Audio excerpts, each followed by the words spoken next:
نحمده ونصلي على رسوله الكريم أما بعد أعوذ بالله من الشيطان الرجيم بسم الله الرحمن الرحيم ذلك الكتاب لا ريب فيه هدى للمتقين صدر محترم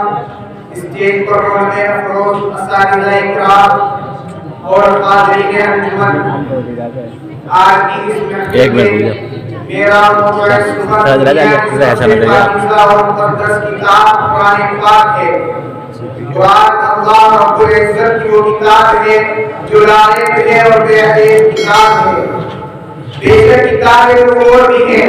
انجیل بھی اللہ کی کتاب ہے، زبور بھی اللہ کی کتاب ہے، توریت بھی اللہ کی کتاب ہے،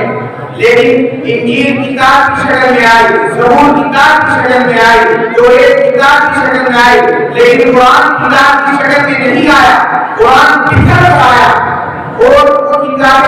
کی شکل میں آئی، لیکن وہ بکھر کر آیا اور بکھر کر آنے کے بعد ایسا تھا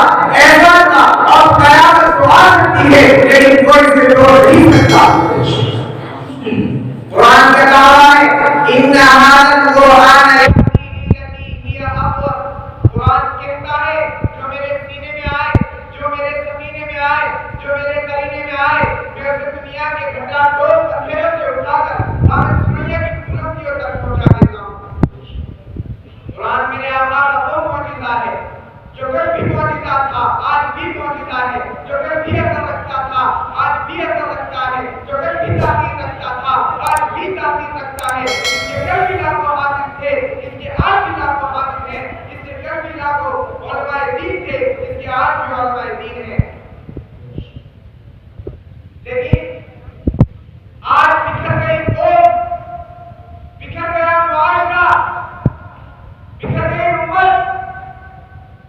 صرف اور صرف وجہ یہی ہے کہ ہم نے قرآن کے کام کو چھوڑا ہے، ہم نے علماء دین کو چھوڑا ہے، بلکہ ہونا یہ چاہیے تھا ہم غیر معاشرے کو یہ بتاتے کہ ہم صاحب قرآن ہیں، ہم کسی بھی جگہ، کسی بھی اسٹیج پر، کسی بھی پلیٹ فارم پر سینہ ٹھوک کر کہتے کہ بے شک ہم قرآن والے ہیں۔ لیکن افسوس ہم قرآن کو صرف اس لیے پڑھتے ہیں کہ ثواب ملتا ہے، لیکن اللہ فرماتا ہے ہدی للناس وبینات من الہدی والفرقان۔ میں نے اس کو فرقان بنایا، میں نے اس کو حق اور باطل کے فرق کرنے والی کتاب بنایا۔ یہ سچ اور جھوٹ کو علیحدہ کر دیتی ہے، یہ کھڑے اور کوڑے کو علیحدہ کر دیتی ہے۔ مفتی کے گھر ہونے کی وجہ سے میں اپنی تقریر کو نہیں ختم کرتا ہوں کہ اشعار کے ساتھ ہے قول خدا قول محمد فرمان نہ بدلا جائے گا، ہے قول محمد قول خدا فرمان نہ بدلا جائے گا، بدلے کا زمانہ لاکھ مگر قرآن نہ بدلا جائے گا۔ آج جاتا ہے زید تیری قدم سے، آج جاتا ہے زید تیری قدم سے، دعا کیجئے کہ پھر ملاقات ہو۔